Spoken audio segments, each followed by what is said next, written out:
আমি আমার মসজিদেও ইতিপূর্বে ঘোষণা দিয়েছি, আমি একেবারে স্পষ্ট আকারে কমিটি এবং অত্র মসজিদের সমস্ত মুসল্লিদেরকে স্পষ্ট বার্তা দিয়ে দিয়েছি যে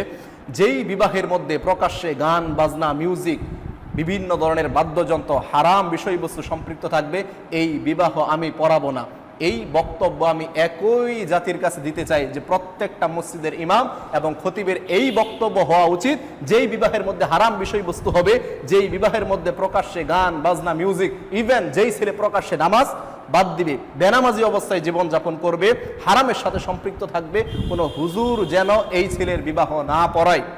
আজকে হুজুরদের উপর আঙুল উঠাই হচ্ছে সমাজের এই সমস্ত জঘন্য ব্যক্তিগুলো,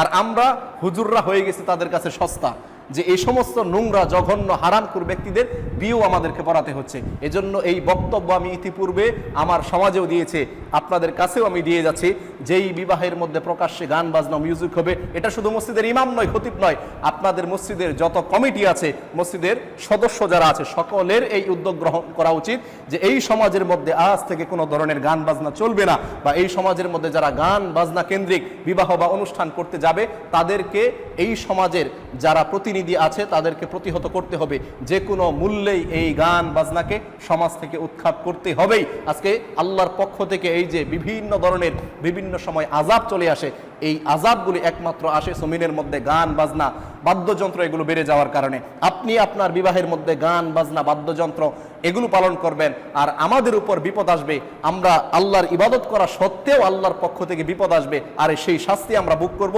এমনটা আমরা মেনে নিব না। কাজেই সমাজের মধ্যে যারা এই গান বাজনা অশ্লীলতা বেহায়াপনা ছড়াবে, এদেরকে সমাজ থেকে উৎখাত করতেই হবে। আল্লাহ সুবহানাহু ওয়া তাআলা আমাদেরকে বুঝার তৌফিক দান করুন।